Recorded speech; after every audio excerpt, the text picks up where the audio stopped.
Momentum di akhir rangkaian pelaksanaan Kirap Panji dan Kirap Mahkota Kemaharajaan Sunda yang dilaksanakan pada tanggal 28 April tahun 2024 dalam rangka memperingati Hari Jadi Sumedang yang ke-446.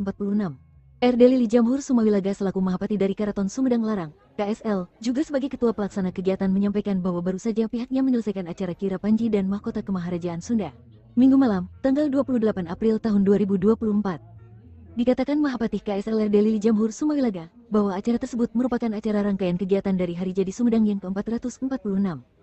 Dikatakannya, acara Kirap Panji dan Mahkota Kemaharajaan tersebut merupakan kegiatan rutin dilaksanakan di setiap tahunnya dalam rangka Hari Jadi Sumedang. Kemudian dengan diadakannya kegiatan tersebut dapat memberikan dampak kemanfaatan bagi masyarakat Sumedang khususnya, dan umumnya bagi masyarakat di Jawa Barat. Menurutnya, bahwa penetapan Hari Jadi Sumedang tentu mengambil dari sebuah peristiwa bersejarah yaitu penyerahan mahkota Binokasih dari Kerajaan Pajajaran kepada Kerajaan Sumedang Larang, yang mana mempunyai nilai sejarah dan historis.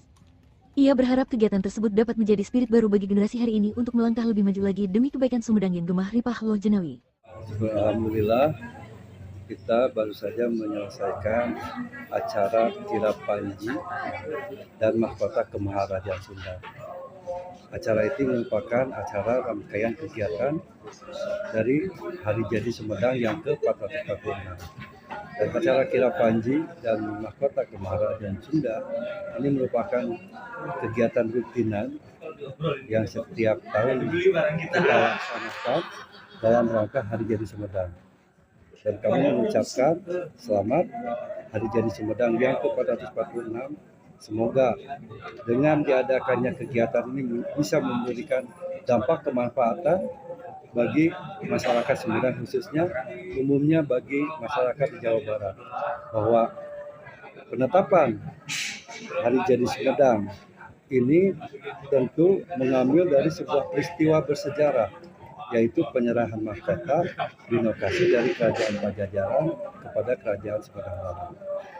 Artinya penetapan ini tentu syarat dengan nilai sejarah dan historis.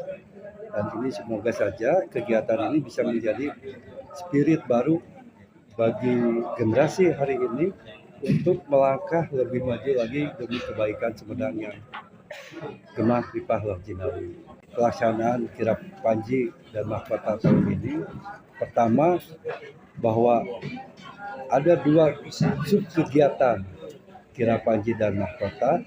Yang pertama adalah Kirap Panji. Kirap Panji itu dilaksanakan sebagai replika perjalanan ibu kota Sumedang Larang yang mengalami 11 kali perpindahan. Dimulai dari Dharma Raja, Kampung Muhara, dan berakhir di Gedung Sri Manganti Keraton Sumedang Larang. Itu yang pertama. Sub kegiatan yang kedua adalah Kirap Mahkota Kemaharajaan Sunda, merupakan napak tilas keberadaan mahkota yang berasal dari Kerajaan Galuh Sunda, Kerajaan Sunda Galuh di Ciamis, berestafeta kepada Kerajaan Sunda Pajajaran di Bogor, dan berakhir kepada Kerajaan Sumedang Larang. Nah, dua sub kegiatan inilah yang sudah menjadi kegiatan rutin dilaksanakan di Sumedang dalam rangka Hari Jadi Sumedang.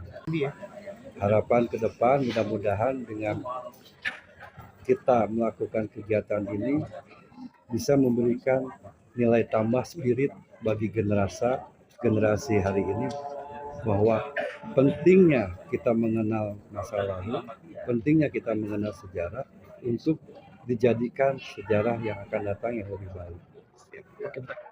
Sementara itu, masih di waktu yang sama, Ketua Umum Walet Basura Nusantara NR Rulani Indra Gartika Rusadi Wirahaditenaya, atau yang kerap disapa Bunda Uli beserta jajarannya yang menghadiri pelaksanaan Kirap Panji dan Kirap Mahkota Kemaharajaan Sunda menyampaikan bahwa pada kesempatan tersebut dirinya menghadiri pelaksanaan Kirap Panji dan Kirap Mahkota Kemaharajaan Sunda dalam rangka Hari Jadi Sumedang yang ke-446.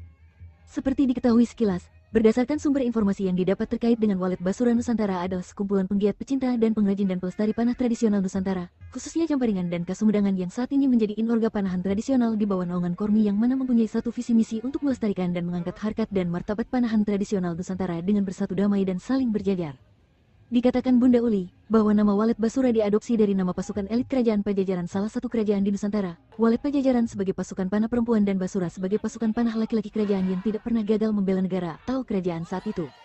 Masih dikatakan Bunda Uli, bahwa nama Walet Basura diadopsi namanya menjadi sebuah perkumpulan atau komunitas, yakni komunitas panah tradisional yang materialnya menggunakan kayu dan bambu. yang mana pihaknya mengangkat 3 unsur diantaranya Panahan Kasumedang, Jamparing Pajajaran, dan Jamparing Nusantara.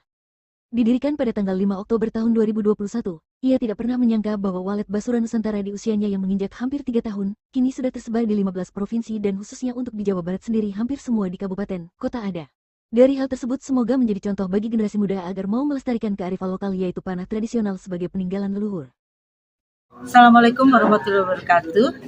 Salam budaya, sampurasun. Saya Rulani Indra Gartika Rusadi Rahatenaya yang dikenal juga di Keraton Sumedang Larang ini dengan gelar yang diberikan oleh keluarga besar Keraton Sumedang Larang adalah Ibu Agung Inten Dewata Patmati Suwah.